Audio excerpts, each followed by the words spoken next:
That's what you expect with a Mac, isn't it? An old Mac is a piece of crap. Are you using High Sierra? Right, boom. No, it's the old one. But no, so now that it's bound to a mouse click, if I click anywhere, it's going to turn on my microphone. Ridiculous.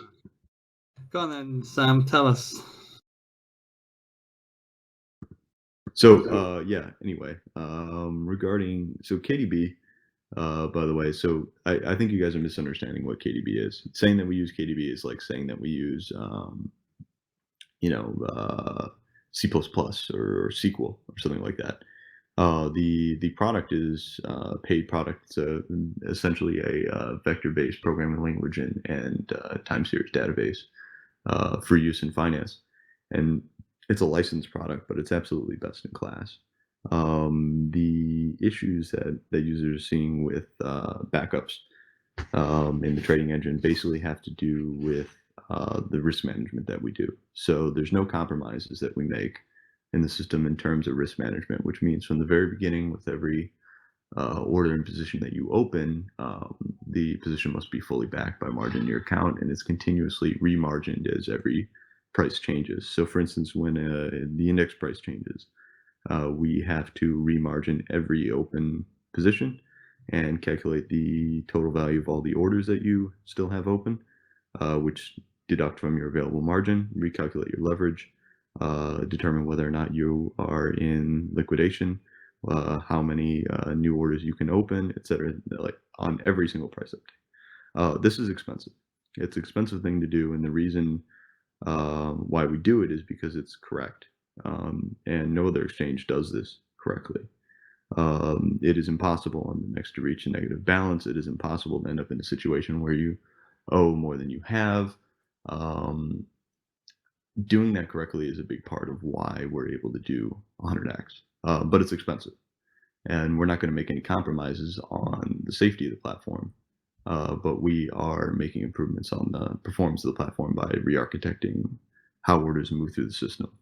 So plans we have in place involve essentially splitting the work that the engine does into multiple processes to basically allow things to be shared and run on multiple processors and so on. Some of that's already done. There's more to do as well, but it's certainly not as simple as say buy a bigger machine. I wish we could just do that. It would be very easy, but there's much more that goes into it. But we have a team of 3 that's working on that full time. We have a few more that we're bringing on to help out with it as well, and really build best in class trading engine. We believe it already is, and it's handling an absolutely outrageous number of orders and an amount of market data that's I think more than anybody else handles right now. But we could do better, and we're working as hard as we can to make sure that the experience is smoother in the future. I mean, it definitely can't be the best in class, with the lag I'm experiencing. Like, it may be in theory, but it isn't in reality right now. Well, listen, anybody can develop an order book, even in JavaScript or PHP, that matches 1 million orders a second. That's not difficult to do. It's the continuous remargining. It's making that safe. It's building a platform that's always consistent, and making sure that I think somebody had mentioned a while ago about how you save all that data to disk, how you make sure it can be recovered when it crashes, all those sorts of things. We have all of those things, and there's a cost to doing things correctly as opposed to doing things fast. And we're like I said, we're not willing to compromise on that cost, because nothing comes before not losing the money. Nothing comes before making a safe trading system. But we expect that with the improvements that we're planning to deliver the system, that we can make it quite a bit faster, and by quite a bit I mean 5 to 10x. I mean, does the fact that it's like closed source, this KDB thing, is that restricting or hampering, or is it? No, are you saying actually, programming language, so it doesn't matter? No, actually, quite the opposite. In fact, we believe it's a major competitive advantage because people who have been coding financial systems for their entire lives, they code KDB, and we have some of them. Mm. So when you say to 5 to 10 times faster, I mean, there's a lot of times on BitMEX where we see 30-second to minute-and-a-half order delays from submission time. Can you speak to that a bit? Yeah, so you're correct. That has happened. I believe on the second we had delays of up to a minute. It can get even longer depending. Things start to get pretty dicey beyond that time because the request can be dropped in intermediate layers. Basically, what ends up happening is we're still processing orders at the same rate. That doesn't slow down. What happens is just more and more and more and more orders get entered into the system. We have a large number of automated traders using the API, and all those things just pile up. So the queue just gets longer and longer and longer and longer, and it's flushed over time. We have a number of things that we're doing to help out with that. We have splitting of some of the market data into another process that's going in. I believe actually we're going to put that in tonight. But we also made an announcement that I think some of you got around how we're going to handle load shedding in the future with that sort of thing. So we did some brainstorming just basically about what's going to happen in the worst case. We don't ever want to have that much latency or a queue that deep, of course.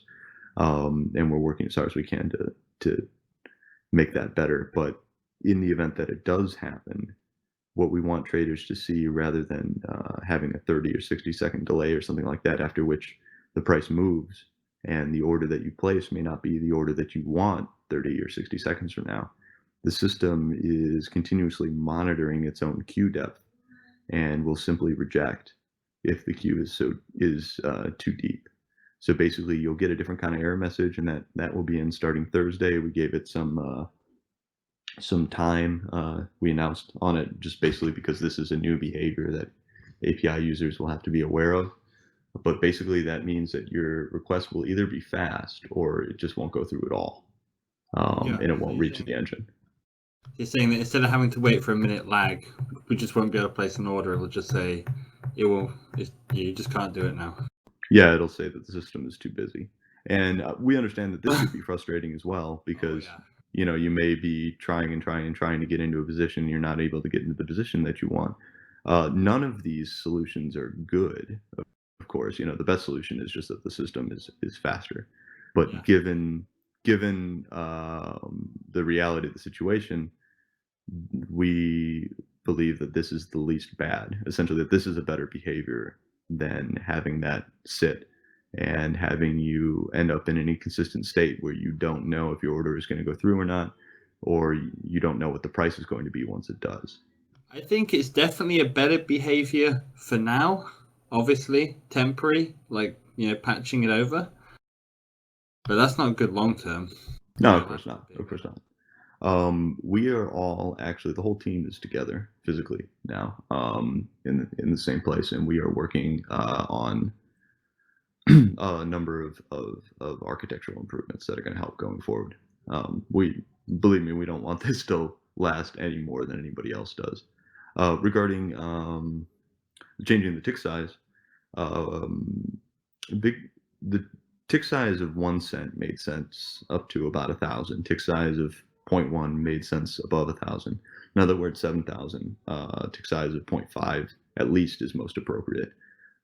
Even $1 would make sense. And the reason is in effective and efficient markets, there is a tick size that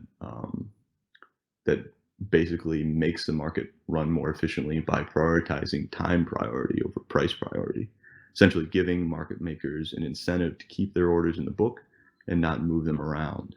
And this is very important for them to have that in order to make it worth their while, that they can't just be front run by somebody moving an order up by 1 cent or even 10 cents. So the 0.5 tick size actually, for performance, from a performance point of view, it actually helped quite a bit. We will be delivering a lot less market data. As a result, there will be fewer layers in the book. So we should see an immediate improvement with that. And while a 0.5 tick size means that the minimum spread is now 0.5, which some may perceive as making it more expensive to get in and out of the market, it also sufficiently incentivizes market makers such that we expect the top level to be much more liquid than it was before because of the value of that time priority. Regarding why it's not as fast as Bitfinex, it's like what I was saying before. It's because it does much more. Our leverage is much higher, so it's important to synchronously remargin all positions all the time. This is by far the most expensive part of the system, is recalculating the value of every user's position and overall margin every time the price changes. Doesn't Bitfinex have to do all the same stuff though? I mean, no, they, because of the lower margin, it's and I can't speak to how their engine actually works because I haven't seen it. But if I were implementing it, I would say that you can afford to defer some of that work and do it either out of process or on a timer, coalesce it into, say, even minutely updates, depending with priority to accounts that you know are closer to liquidation as opposed to ones that are not, because the margins are so much wider. I mean, at 100x, you're 50 basis points away from liquidation. It's far different. So it just requires a completely different type of system to handle that margining. A lot of the things that we do are based around that principle that we find it most important above all to do the work correctly. And I think it's given us a ton of flexibility in terms of the products we offer. That's why 100x is even possible. Higher affiliate payouts. Come on, we all want more. We're not planning on it right now, to be honest. I mean, we have more trading than we can handle at this point. So all right, Bitfinex in the index. Come on. We need to get real on this one, don't we? Well, you let me say this right. You know, in the bottom of your heart, that Finex is the leader. It has the liquidity, it has the volume. It's the leader. Yeah, and when half-year indexes go down during the week, that's bad, really bad. You know that, and it would provide another component which you need, and stability, and it's a place for for market makers to go and hedge and do all this kind of stuff with. So come on. Here's the thing. There's two parts that go into this. One is that they do not have a stable banking relationship. Deposits and withdrawals are only via Tether. The price can and possibly will diverge in big ways as a result of that. We all know that Tether is not even stable exactly at $1. This is a requirement for us in terms of providing a BTC USD index. The USD component must actually mean something. The second part of that as well is that I believe 3 times we've added Bitfinex to the index, and 3 times we've had issues with the data that we receive. This may or may not be fixed now, although we still do continuously monitor their data. But basically, if their banking is no good, why does their price stay in sync? And if their data is so shit, I mean, how come other sites like can use it absolutely fine?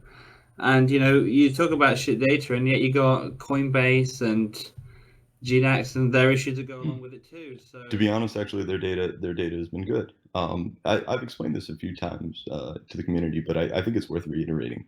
There's a drastic difference between compiling a price index that's, for instance, just for display on a website like the CoinDesk index or the WinkDex, and an index that can be used for real-time margining of a live market.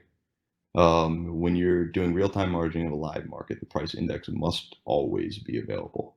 The component parts must respond quickly, ideally within a second. And otherwise, the index is basically untenable. You'll start to diverge from the actual underlying price of BTC/USD.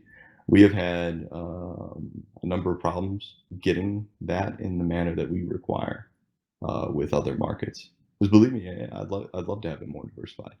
I'd love to have better pricing sources for BTC/USD. It's not like we want this situation. We just don't have a reliable choice. So you'd love to have them in, and what's it going to take to do it? Just I mean, where do they go? They want to be paid as well. Well, from my point of view, it's about the data. From my partner's point of view, it also has to do with the banking relationship. Now, I'm not as finance focused as they are, so I can't give you really more information why they consider that so important. Because I do agree with you that the price has been staying in line, but I would expect that they would tell you that that's not guaranteed and that could diverge at any time. But from my point, diverge at any time from any of the exchanges, though, couldn't it? that's We've seen Stamp have issues. We've seen Kraken have issues. You know, we know that Coinbase is okay because they're obviously using the Silicon Valley Bank, you know, in the US. So it's important though that the money is able to get out. It prevents extreme divergence if money is flowing correctly in and out. I can't say a whole lot more than that before getting out of my depth in terms of the finance side of that. yeah. Are you saying that the main reason is you won't use Finex because the API isn't as reliable as the other exchanges? Get the price? Yeah, that's been our experience. Yeah, there's at least one shop that can be exploited because they use Bitfinex. Sam, two important questions. When are you guys going to add scaled orders? And number two, I know you probably don't want anybody to ask you this, but are we going to get our Bcash? Okay. Yeah, and sorry. I just want to address something in the chat as well regarding the market sell. I'm sorry that the system was slow. I will tell you though that when requests queue up, they're always handled in the order in which they're received. So there's not any sort of front running or anything arriving other than as it was received. So all these things must operate in sequence, and you're getting the price that exists at the point at which all the other orders ahead of you have executed. Regarding scaled orders, I would love to have this. We have this support in our API. We can actually do very interesting things with it. We can link up to 15 orders in a row, such that they cancel or trigger or even live update each other. So you can imagine, say, like a take profit and a stop loss order that dynamically update each other. So Cool. you can imagine this is something we can offer that I don't believe anybody else has. You can have a take profit order and say it gets hit, but it only gets hit for half of its size, and then the price goes back down. Your stop loss would still be half of the original size, and you'd end up flat as you expect at the end. That already exists via the API. Basically, you can blame me for this because of the number of things I've had on my plate.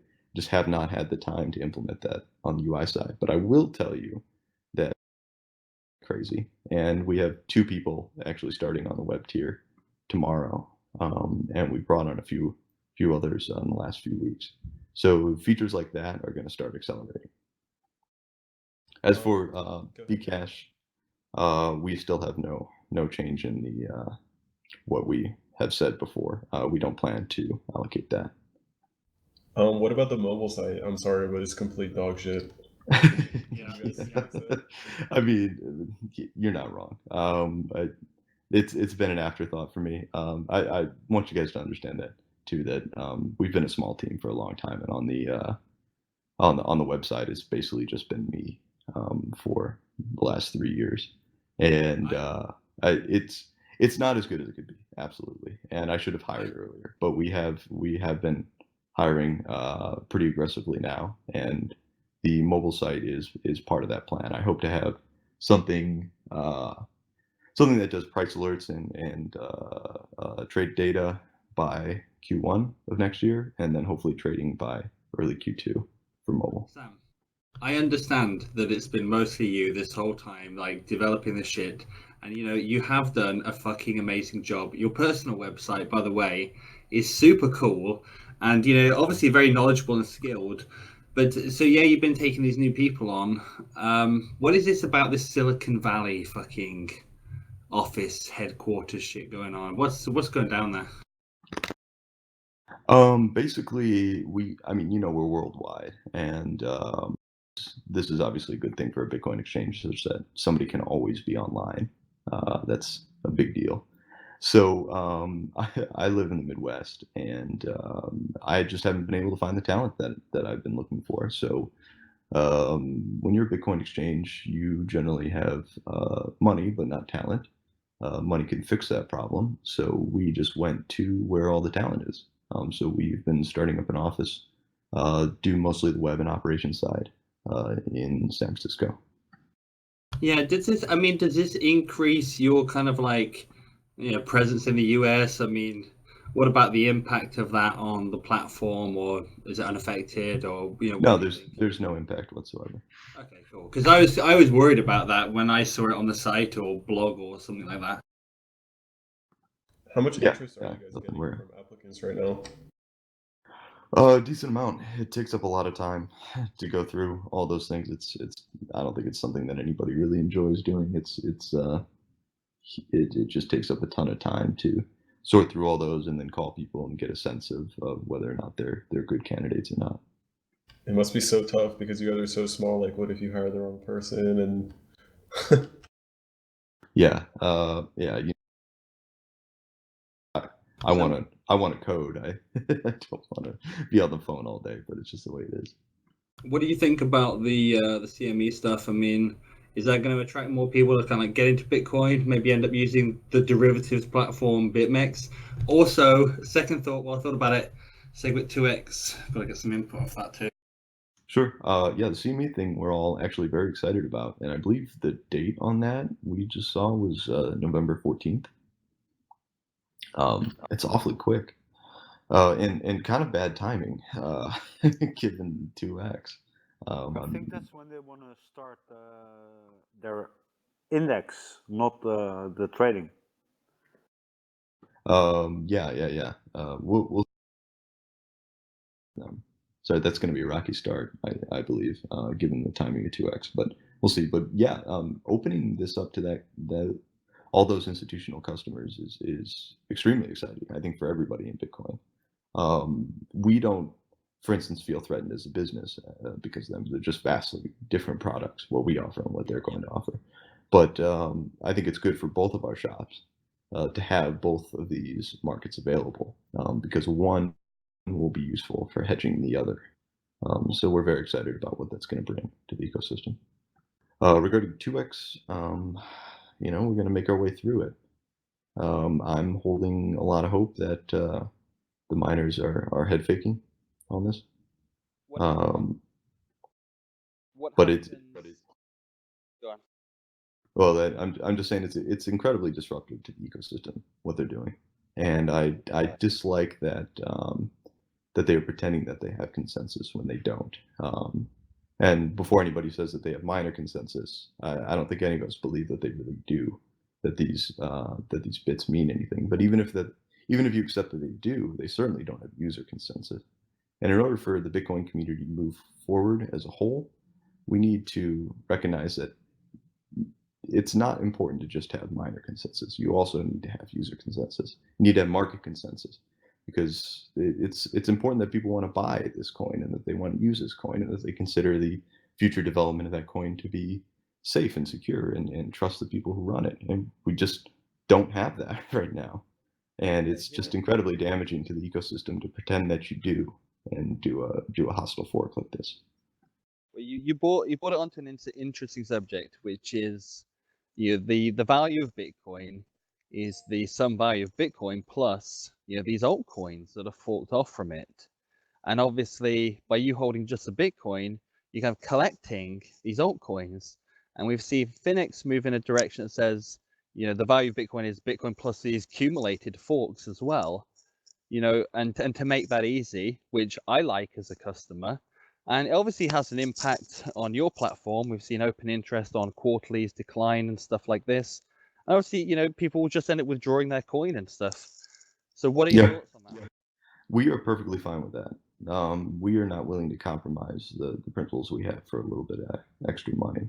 From our point of view, people who are starting offshoot coins on Bitcoin, so whether it's Bitcoin Cash or Bitcoin Gold or 2x in this case, are basically offloading the cost of supporting that coin on all of the users of Bitcoin. So as exchanges, we happen to just be very large users of Bitcoin, but even individual holders are going to have to go through the pain of splitting their coins. You have to be very careful when the 2x hard fork happens, not to send 2x to somebody unless you really, really know what you're doing. Without replay protection, it's very possible that if you send anything on the 2x chain, it could be replayed on the 1x chain, and you're going to have a really bad time. This is dangerous. This is dangerous to the exchanges. This is dangerous to the users. Every single time it happens, it puts a cost on the entire ecosystem, and it teaches people that this thing that we wish was just, incredibly fungible, liquid internet money has caveats. It has very serious caveats. And I don't like it. I don't like that that people have figured out that their ICO can just be, for instance, a Bitcoin fork, and force every exchange and every user to pay attention to them. We're going to get a lot more of these. We're going to get a lot more of these. And every time it's done, it has a cost on all of us. You're going to matter less and less in the future, though. The more this happens, the less people are going to care. Yeah, I expect the fervor to die down, and that's why our stance is consistent. We want everybody to know from the beginning, we're not going to support any of these. You're free to withdraw, and we're, for us, we're taking a hit, of course, if people withdraw and they don't trade, but fine. I want this to stop. I mean, I agree. So you come in after. I mean, because I just want to go on that point you made earlier, which was, I agree on the dangers, because I also use Bitcoin every day, and I have money in wallets that maybe don't have some kind of replay, end lock time verify, protection system built in that I could use. And so I'm sitting there with coins in these wallets thinking, I'm not technical enough to, do I have to go and fucking read and figure all this shit out? So yeah, I just wanted to add that comment in. What, somebody else wanted to come in there? What happens to traders that have coins on your system in the event that S2X wins? Question, what's a contingency plan? Well, the contingency plan, of course, is that we, in every single one of these forks, we have a backup plan. In that, we're snapshotting the blockchain. We're snapshotting users' balances at the time of the fork. And in the event of some kind of catastrophic situation, we're not just going to shut down trading and run away with all the money. There's no case in which BitMEX takes the other half of the coin and leaves with it. So if this went completely the other way, we would make things right. I won't say anything more than that because I don't want to commit to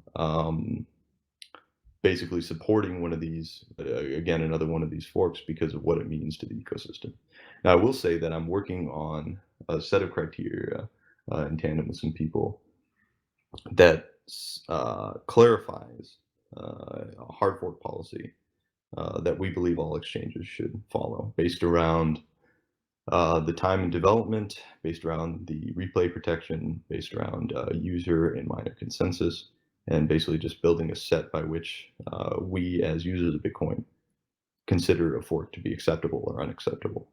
And we are hoping that we can build something of an industry standard there. The reason that is because every fork runs its own software. Every fork has different rules, and even if they do have replay protection, it requires a lot of development time. If they don't have replay protection, it requires not only development time, but also potentially risky split. In the worst case, and this is true of 2x, you end up having to acquire some coins that were mined on one chain but not the other, and then mix them in with the UTXOs of every single one of your wallets. So in our case, we have a wallet for each one of our customers. It's incredibly labor, time, and money intensive for us to then mix all of those with an output that's only on one side of the chain, or only on one side of the fork. This is just not something that we want to commit to doing. There's ways it can go wrong. There's ways that money could be lost or transactions could be replayed. And again, the authors of these coins are offloading, basically, creating this externality that costs every single user of Bitcoin. So we say, if you want to handle your own wallet in your own way, please do. Certainly not going to stop you from doing that. We're certainly, going to give you your withdrawal. But we'll give notice, and you just do what you will. But we're not going to do it. So does that mean that BitMEX's long-term plan is to never access those fork coins, Bitcoin Cash and the Bitcoin Gold and Correct. Yeah. and whatever If it fork coin? if it whatever ever name were accessed, it would be either to give it to the customers to whom it belongs, or to sell it and give the proceeds to customers. But we would never profit from this. Do you guys take the insurance fund? No. So what happens with the insurance fund? Oh, you mean with the Bitcoin in that? Yeah, that would.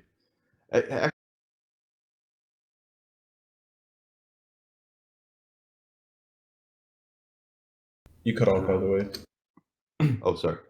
Yeah, we had a discussion about it, and I forget what we came to on it. We're not planning anything right now, but either there'd be one or two things that would be done. Either the forked coin in the insurance fund would just be used to top off the insurance fund, or it would be used to improve the execution prices of any sales that were done, such that customers were paid out in Bitcoin. That thing is getting pretty fucking big, man. It is, and we're actually very happy to see it so, because a healthy insurance fund means bigger players can enter bigger positions with more confidence that they're not going to be deleveraged.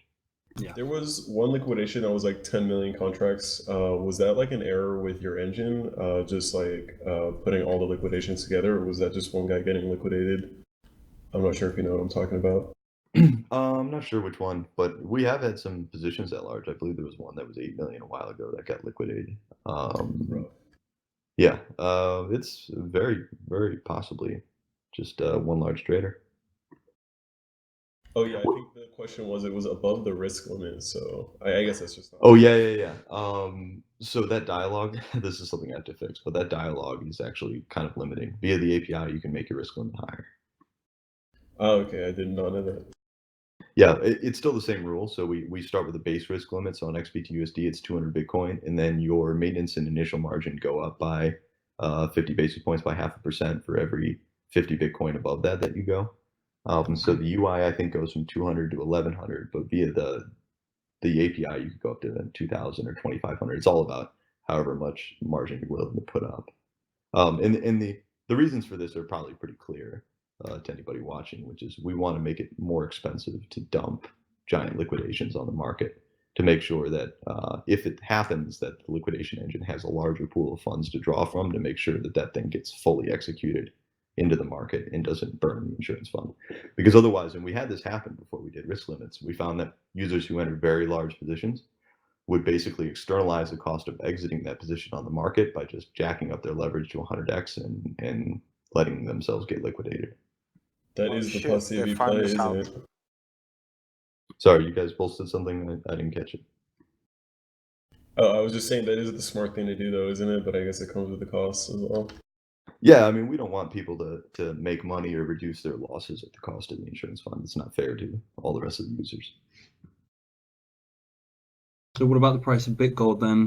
What are your thoughts on that? I mean, we're talking about... Wait, Bitcoin Gold? Yeah, $161 with no working blockchain. Yeah. I mean, it's I like mean, number 5 or 6 in CoinMarketCap. It doesn't even exist. Yeah, I mean, come on. How insane is this at this point? I mean, I'm surprised on a regular basis by Bitcoin, and I've been here since the beginning, and I still am surprised every few months by the things that happen. I don't know. The thing is, Bitcoin crypto is kind of like it's a playground for financial scams and shysters. Back in the day, I mean, you guys might remember even in the 90s, people were trying to swindle people out of their money via, Western Union or send checks to this address or whatever. Bitcoin is just the perfect avenue to swindle people. And as time goes on, the swindling becomes more and more sophisticated and more brazen. I mean, some of the ICOs we've seen, and now this. I mean, I can't believe you can command a price like that without even having a working product. But what are you going to do? Like IOTA as well, isn't that similar to IOTA? Say again? IOTA doesn't have a working blockchain as well. They were like much more valuable than Bitcoin Gold. Yeah. It's just the promise of it. I think it's the same sort of thing. It's surprisingly common now.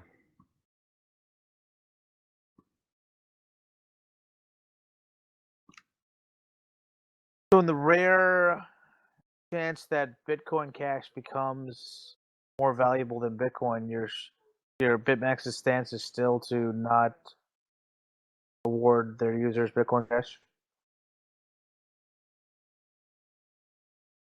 Are you talking about Cash or 2x? Bitcoin Cash or 2x. In case, I mean, kind of follows up on Richard's question. If one becomes more valuable than Bitcoin, does that change your stance at all? I mean, obviously that changes the calculus if one of these things becomes clearly dominant, and we have no intention of screwing our customers over.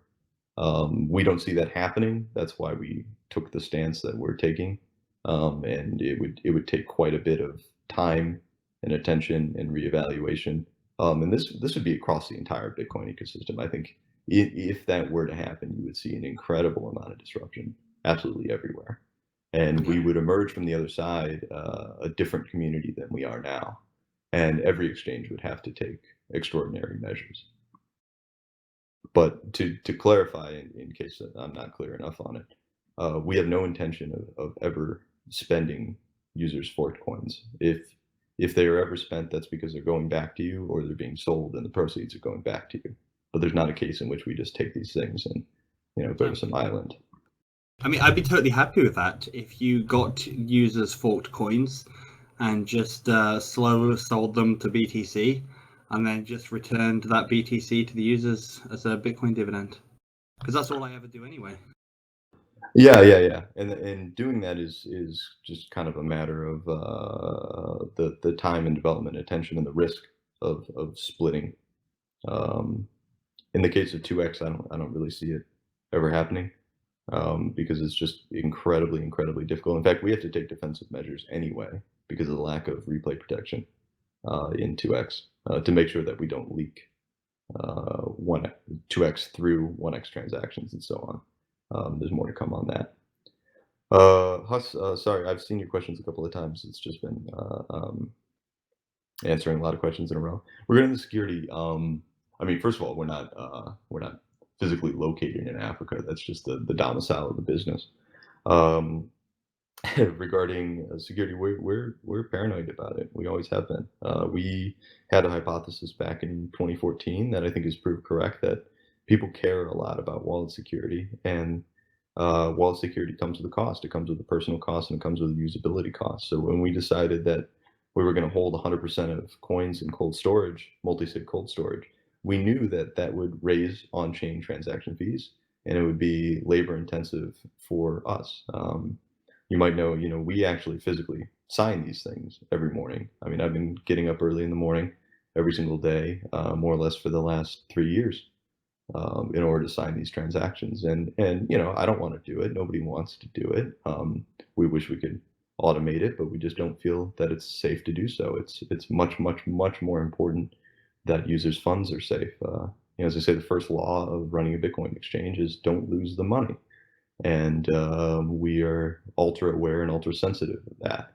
Regarding other aspects of security, say, the security of the website and the API and the trading engine, we do continuous auditing across the trading engine to make sure that all users' balances sum zero. So all the positions in the system have to sum zero.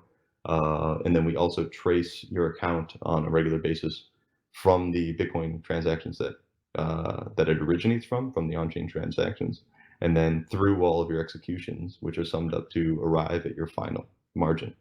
And if that ever becomes inconsistent, the system shuts down. And this has happened, I think, 3 times in our history. The system is shut down. due to bugs, little 1 second rounding errors and so on in the auditing. But otherwise, it's been remarkably consistent. So, for instance, a lot of the things that took down, say, Mt. Gox, things like people being able to exploit the database and change their balances, or I'm sure you guys have heard about the transaction malleability stuff, or even errors in margining. Sorry, not margining. Errors in the calculations when they were buying and selling.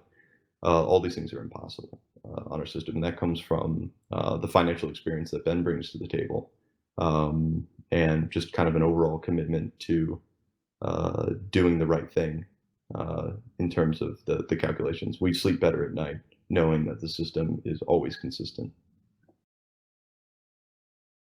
Curious if you have an opinion on the narrative that your quarterly's product is pricing in a discount because it's not awarding the 2x dividend. Yeah, let me continue just real quick with Huss's question. We do offer bounties. The system that we used to use for bug bounties shut down, and I just haven't set up another one, and that's my fault. That's on me. But if you email us and you have anything, and maybe I should make that more obvious in the security side, we absolutely do pay out for that. I'm sorry. Could you repeat your question? I was just curious if you have an opinion on this narrative that your quarterly's product is pricing in a discount because it's not awarding the S2X dividend. To be honest, I couldn't tell you. I think it's incredibly interesting. This is the most discount I believe we've ever seen on the quarterly. But that would probably be a better question for Arthur or Ben. I tend to stay out of the magic of the markets. But it certainly seems plausible.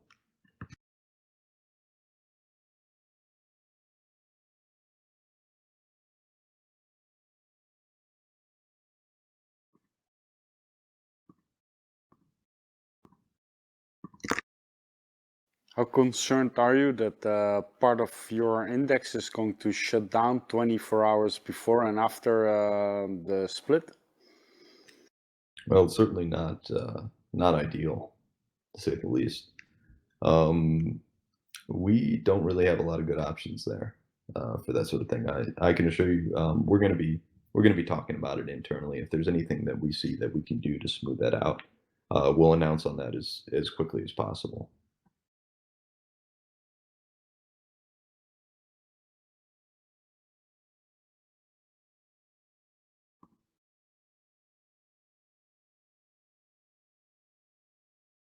Yeah, I don't know if Arthur's actually been in here. I will tell you he is outrageously busy. I don't see him on a regular basis because I'm in the Midwest and he's in Hong Kong. But every time I do, he is from meeting to meeting to meeting to meeting. I don't know if he really has the time. What's he meeting all about? I mean, there's a lot. There's a lot that goes into it. Believe me. What? I mean, I just thought you'd just the Bitcoin derivatives. Just code the shit up and let it trade. No, plenty more that goes into it. We've got relationships to manage. We've got people to hire. We've got market makers, people integrating, et cetera, et cetera. Yeah, I have seen some of his talks. Yeah. In fact, he did a really good one at the SOSV conference in San Francisco, I think 3 days ago. It's really fantastic. Is it going to be on the YouTube? I'm going to see. I'm not sure if they recorded it or not. Dude, they should always record them and always put them on YouTube because everybody loves the content. It's good stuff. Yeah, he did a talk at the CLSA Investor Forum that was absolutely fabulous, and we're trying to see what the right situation is on that video because it was just fantastic, and I'd really like for everybody to see it. Yeah, and we'd all like to watch it too. Like like a lot of these people, they do talks and stuff, and they just never find their way onto YouTube, or they use some shitty video provider that's got some crappy player and shitty lag and stuff. You're like, God, just stick it on YouTube, Yeah, well, and Arthur's great in front of a crowd. He kills it. I think he says what everybody's thinking, and there's not a lot of people in the community who are willing to say what he does. Yeah, he definitely does a good job, as you do, as is reflected in BitMEX's success, really. Yeah, it's been kind of wild especially the last 2-3 months. We've been given it. I know you guys have been talking about some performance issues and so on, and like I said, we're doing everything we can with that. But all things considered, we're handling an absolutely incredible number of orders and executions every second compared to what we used to. And the other parts of the system have actually scaled pretty well. And I'm proud of how far those have come. I'd say that's definitely the big one. This lag. Yeah. It's huge. I mean, when it started moving today, I tried placing an order as shit, and then when it started moving again, I didn't even try. I thought there's no point. So Yeah, sorry to hear that. How do you guys determine when to add new markets? Is it a function of user demand and sort of engineering resources you have available? Is there a way for us traders to request additional markets, or like how does that work? Yeah, well, every market has a cost, of course. We have to make sure that we have reliable pricing sources, build an index from that, and so forth. Some of these kind of lesser contracts, some of the altcoins are easier to set up. We usually just use Poloniex, although we've had some difficulty with making that feed reliable as well. But in short, yeah, it's a matter of gauging user demand. So we watch what the most liquid spot markets are across not only all coins but also just other currencies to Bitcoin. We're constantly watching that, and basically when there's a break-even point by which we feel that there's enough user demand to make this thing worthwhile, then we take the time of speccing out the product and launching it. yeah, let's talk about these other markets for a quick second. What do you think about them? Because obviously, I don't trade them. I don't think many others do. I mean, do they continue to exist? Does it just go pure Bitcoin and kind of call it different Bitcoins? I mean, what do you think? I'm not really sure what you're asking. I mean, are these other ones going to exist? Is them like? Because they would just seem super dead. Like nobody likes trading them. Everybody that does just loses money because the spread's so big. When you get in, you can't get out. And Oh, you mean the altcoin markets on our platform? yeah. Yeah, some of them could be better. That's absolutely sure. It's a matter of securing market makers. We're working on that. Honestly, we've got enough volume in the Bitcoin contracts that priorities have shifted in terms of making those run as smoothly as possible, rather than anything else. Yeah. But in terms of Bitcoin, we're watching the other currencies as well. What's your feel on the general wider overview of like interest out there? I mean, we see all these Coinbase signups. I mean, how does it sound out there in the real world? Because I just live on Teamspeak, so it's good to hear people who live in the real world. Yeah, I mean, obviously there's a ton of interest. I think I've heard a lot of swearing over the last couple of months when whenever anybody looks at or hears the Bitcoin price. I'm sure everybody here has had a similar reaction or has heard a similar reaction. It's insane to think that two months ago we were at about 3,200. Yeah. Yeah, so a lot of FOMO from a lot of people. We're seeing the Korean market is exploding. You guys might have noticed that we added Russian, Korean, and Japanese Trollbox channels, and within one day there were periods that the Korean channel was more active than the English channel. Yeah, I did. Insane. I checked the live chat the other day and I saw these other languages and I clicked through them to look at the activity. Yeah, interesting. Yeah, it's incredible. And so we're working on people to moderate those, and we already have people in place doing customer support in those languages, which is it's an operation. What about like CDNs and just kind of latency to these places that are far away? Well, CDNs don't do anything for dynamic content. So we actually already use CloudFront, just for the JavaScript and the things that bootstrap the site, but those aren't big drivers. It doesn't really mean anything in terms of the actual performance of the system. Unfortunately, when it comes to a trading engine, it can only exist in one place. So you're either close to it or you're not, or maybe you're running tools in the same region that we're in. While we're talking about closeness, what about co-location? Well, we don't offer co-location as a service or anything. It's common knowledge that we're in AWS EU West 1C, and Yeah. so if you want to start a server there, go ahead and start a server there, and you might shave a millisecond or two off. Yeah. And how is the AWS platform? I mean, are you happy with that? Yeah, it's fine. Kronos, just to be clear, it's EU West 1. It's the Ireland region.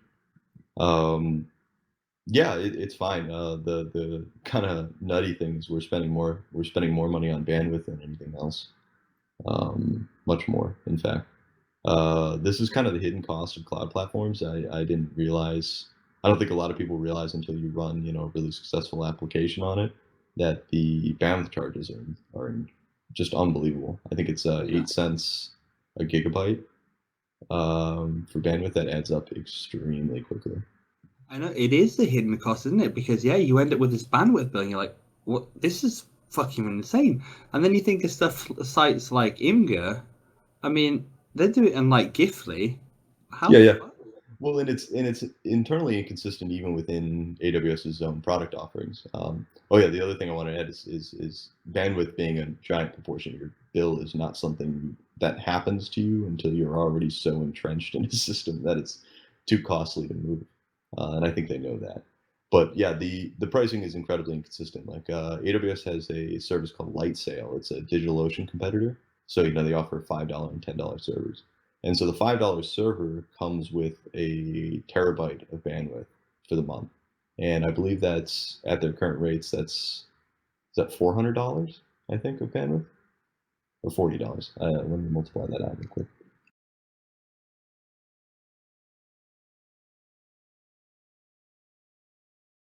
Yeah, sorry, it's $80. So yeah, their $5 server comes with $80 of bandwidth by their own rates. It's obvious that bandwidth costs nowhere near that amount. And in fact, we could save money, and this is insane, and we won't do it because of the operational complexity, but we could save money by starting up all of our proxy servers in Lightsail and then peering them with the rest of our network, running all the outgoing traffic through it. We'd save many thousands of dollars by doing that. Yeah, I noticed your WebSocket connections and everything on that on the site. Very reliable and robust in general. Yeah, they do well. At some point, we're going to be investigating, at least for the browser users, switching the format that sends over to something binary. It's nice for the web users because we control that client. We could switch to a binary format at any time. But we're looking at something that we could also offer to more advanced users if they're looking for something that's quicker to parse. So something for us, we'll probably use the KDB IPC protocol, which is pretty fantastic. It all sounds like it's got a good plan. Or Sierra chart. Yeah, Sierra chart. Yeah, they're on the same zone. We have a translation server, so basically something that was written specifically to talk to our API, and then translates it to DTC, which is Sierra chart's kind of like it's like Fix 2.0 in a way. It's a protocol that fixes some of the issues with Fix and is designed to work over the internet. It's really nice. Sierra chart is actually they've been great. They've been a really great partner. We can get a hold of them very quickly, and they're obviously really great engineers. They put a lot of work into DTC, and they are working on a more native solution to interact with us that should support some more features. I think they plan on having it out within a month or so, and it should smooth out any jitter in that connector. Interesting. Yeah, I mean, Huss said here IRS calling. I mean, do you get many requests from law enforcement with regards to tracking down Zero. Stolen coins or... Oh, really? Yep, we have not heard anything from anyone. Damn. Well, think of it this way.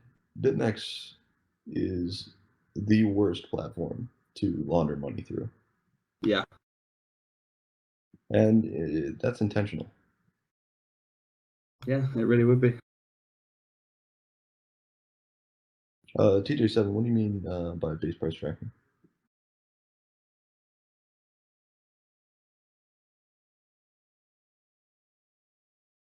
Signatunes, just to elaborate on that, it's because we're Bitcoin in, Bitcoin out.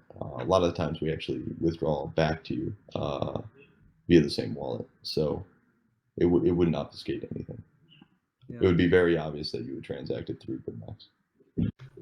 What about this common thing, again, still ongoing? We obviously have the candlesticks plotted, great. We've got the index plotted, great. Why are we still not plotting the mark price? Yeah, that's absolutely something I wanna fix. That has to do with let me recall on that. I'm trying to recall the last conversation I had with Ben on it. It's been a long one, that one. Yeah, it has been. That's actually gone on longer than we intended to. That should have been out a while ago. Let me have a conversation with him on that. He's actually here. I'll have a conversation with him tonight on that. I would like to get that onto the charts. Yeah. And how is the TradingView library? I mean, did you speak to, what's the name, Constantine? Did anything come from that?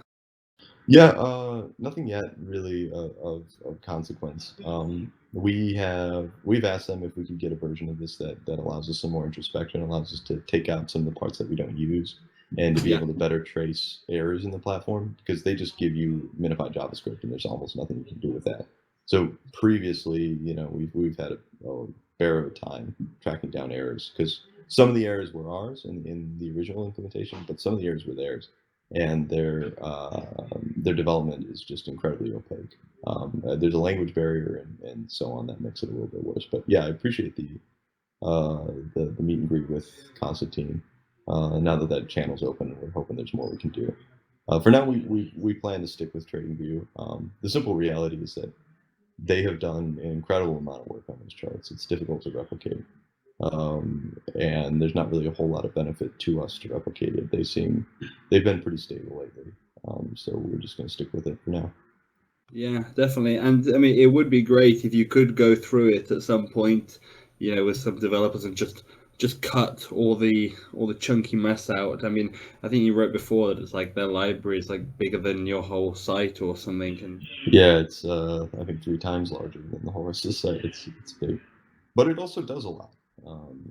So it's hard to discount that.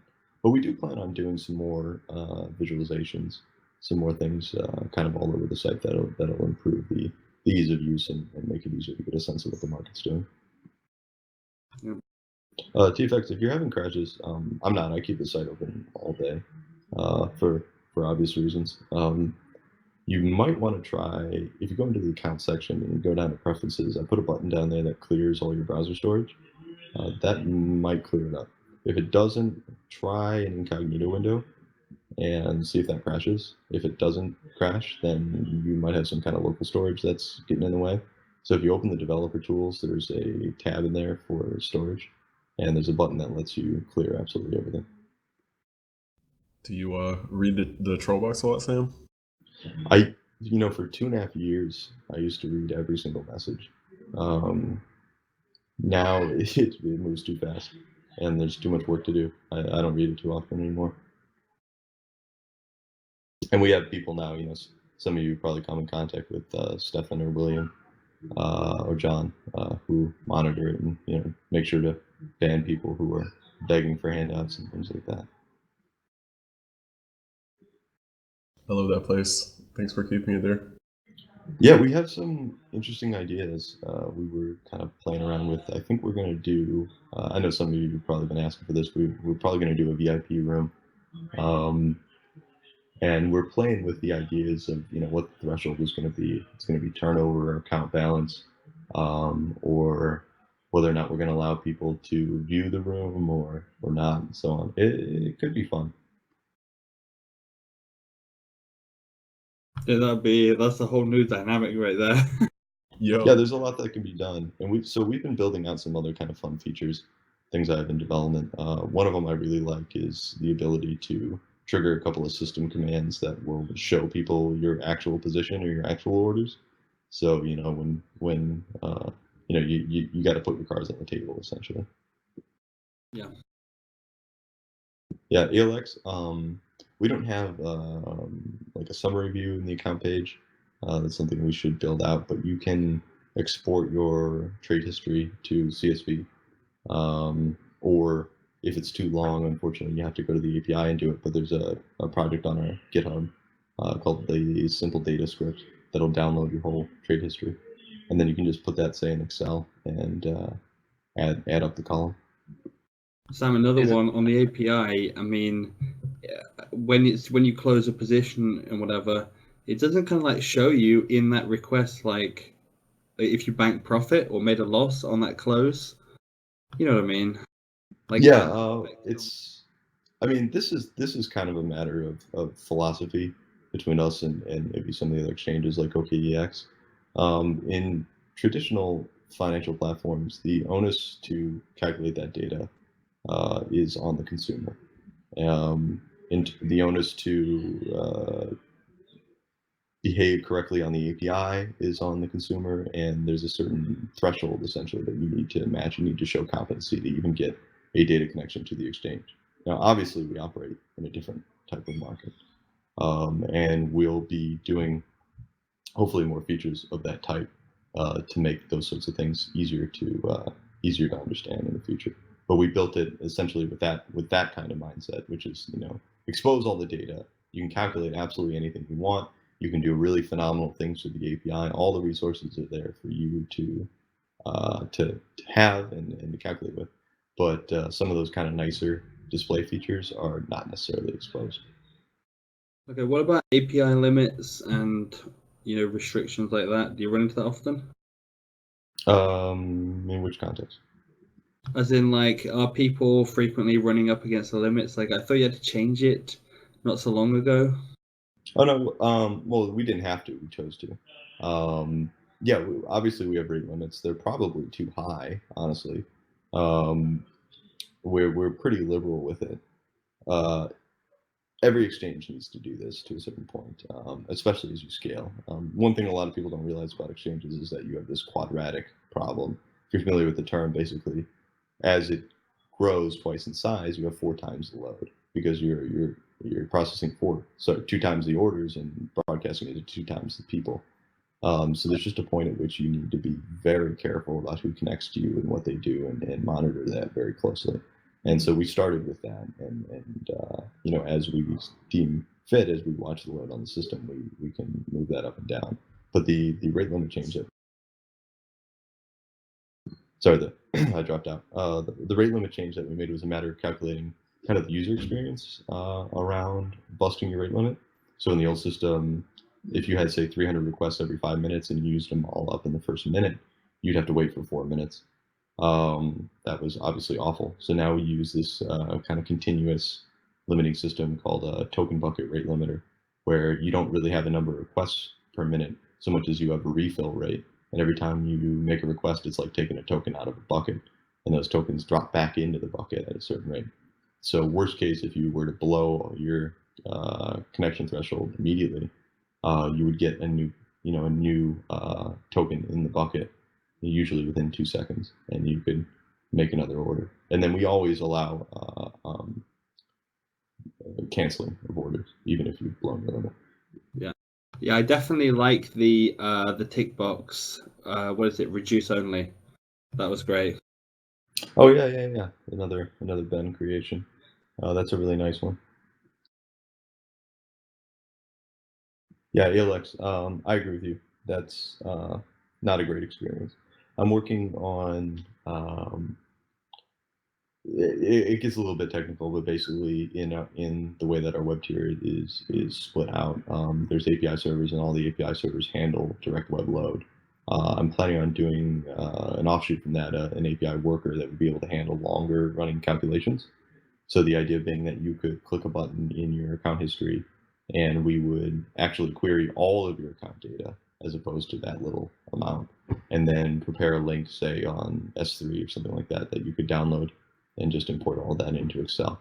The reason we don't expose it directly is because depending on the size of your account, you could have hundreds of thousands of executions.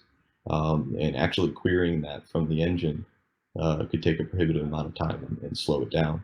or at the very least could very much slow down the API server that you're connected to. So it needs to be done out of band on servers that don't handle connections, connecting to copies of the engine that don't handle connections, such that it doesn't disrupt existing traffic. So it's it's a process. None of these things are easy, but it's just the way it is.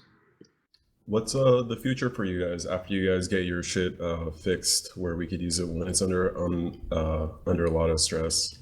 What are you guys working on or planning to work on, if you don't mind me asking? Sure.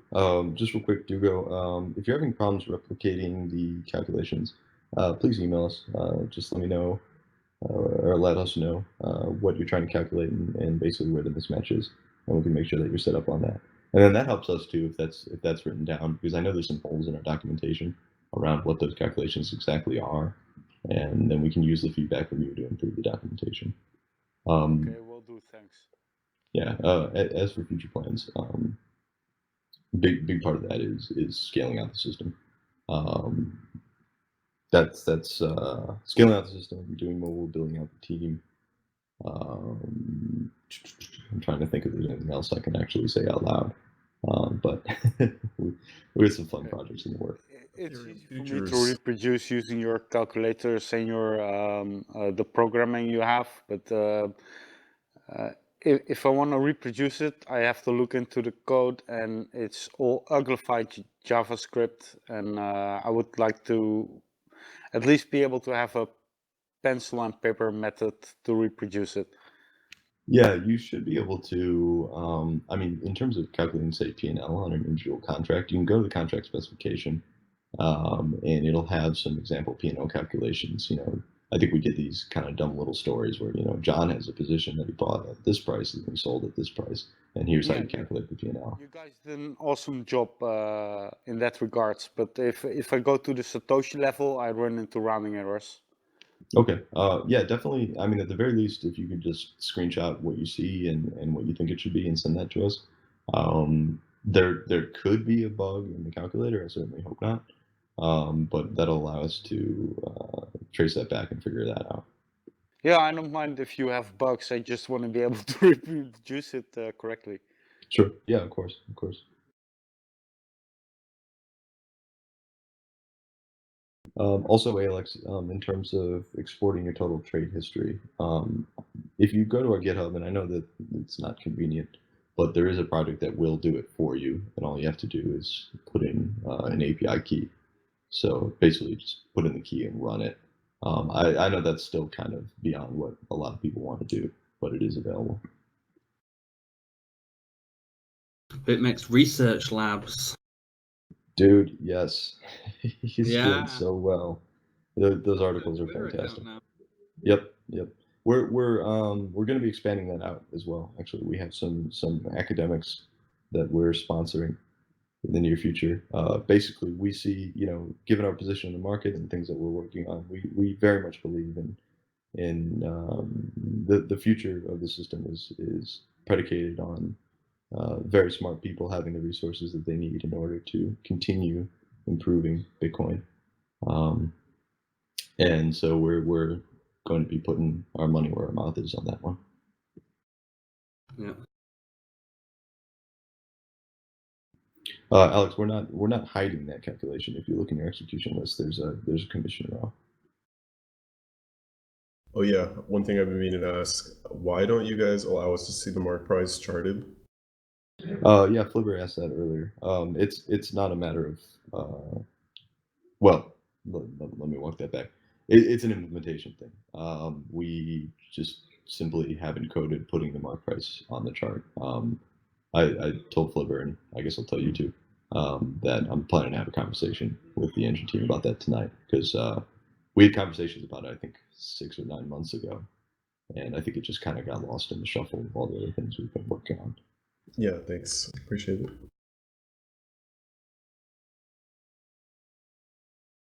But yes, I mean, it's definitely send Arthur along sometime. It'd be good to have a talk as well. Yeah, he's a lot of fun. Yeah, I'll definitely pass that on to him. It'd be nice to just do an hour at some point. I think it's good to kind of catch everybody up with what we're doing, and for people to air their grievances. Yep. Ask the tough questions. Right. Hey, thanks a lot, guys. I'm sorry I got to go. We're actually getting we've been hiring a lot. I think we brought on, oh man, probably 8 or 9 in the last month, and so we're doing a little kind of get Good together. luck. And yeah, a lot of great things to come, guys. I'm really excited about what we're going to be doing in the next couple of months. Cool. Well, yeah, I really appreciate you taking the time to come on, Sam, and enlightening us to every single aspect we just spoke to you about. Yeah, sure. I'm happy to be here. It's been great. It's been great building this and coming this far with it, and we've known you guys. I've known you guys for, God, it's been what, since 2014? I think is the first time we did this. Since day one. Yeah, lots changed. All right, see you, Sam. Yeah, thanks a lot, everybody.